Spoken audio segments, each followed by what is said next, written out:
Hello students, I welcome you all to my YouTube channel and Muhammad Study Circle. In this session we are going to discuss the question answer of the chapter Where the Mind is Without Fear, which is actually a poem written by Rabindranath Tagor. I have already explained the whole poem from English to Hindi. If you have not watched that explanation, then go to the playlist and watch that video first and then watch this video. So let's discuss our question answers. So the first question is, we can hold our head high when? We can hold our head high when? हम अपने सिर को ऊंचा कब रख सकते हैं? तो हमने इसके एक्सप्लेनेशन में देखा था कि we can hold our head high when there is no fear within us. So the answer would be option number D, there is no fear within us. Question number second is, when the poet says knowledge is free, he means that. So when the poet says knowledge is free, he means that knowledge is available to all, whether he is poor, rich, or belong from whatever any classes, or any religion, or any caste. So the option would be option number B. Answer would be option number B, is available to all. Question number 3. This poem was written before independence. Yeah, this is very obvious that the poet has written this poem before independence, and he prays to the God that he wants such a country where there is no fear in the heart of every citizen of its country. Okay. The question number 4th is, the poem shows us that the poet blank his country. इस poem से हमें पता चलता है कि जो poet है ना वो अपने कंट्री के लिए सॉरी फील करते हैं. So the answer would be option number A, feels sorry for his country. Question number 5 is, the poet has addressed the poem to. So the answer would be option number D, God. The poet has addressed the poem to God. Question number 6, the correct meaning of the phrase dead habit is. Dead habit का मतलब वो होता है वैसी पुरानी आदत जो कि अब तक चली आ रही हो. So it means old habits. So the answer would be option number B, old habits. Okay.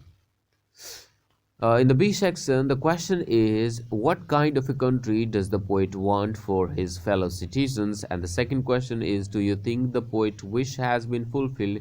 Give 2 reasons for your answer.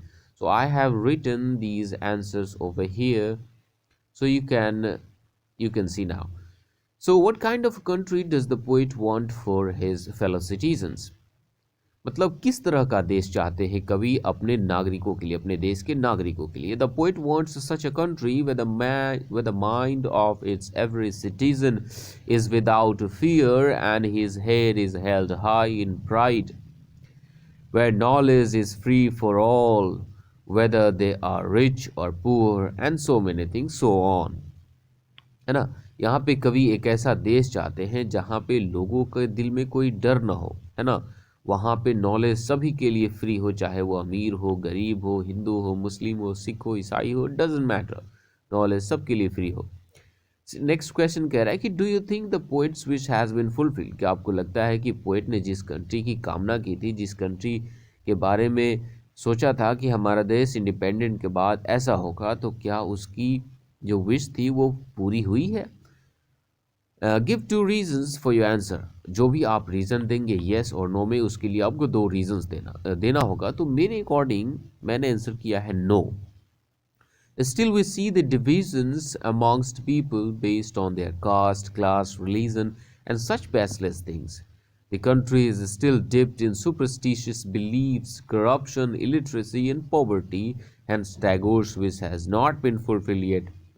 According to me, answers क्या है कि आज भी हम लोगों के बीच में डिवीज़न देखते हैं, कास्ट के ऊपर, क्लास के ऊपर, रिलीजन के ऊपर, और इस तरह के बेसलेस थिंग्स, निराधार चीज़ों के ऊपर, है ना. और हम ये भी देखते हैं कि हमारा देश जो है ना डूबा हुआ है सुपरस्टिशियस बिलीफ, मतलब अंधविश्वासों में, भ्रष्टाचार में, जहाँ पे एजुकेशन की कमी है, इलिटरेसी है अभी, है ना, और पोवर्टी, गरीबी है. इसलिए मैं कहना चाहता हूँ कि जो विश मांगा था रविन्द्रनाथ टैगोर ने वो अभी पूरा नहीं हुआ है.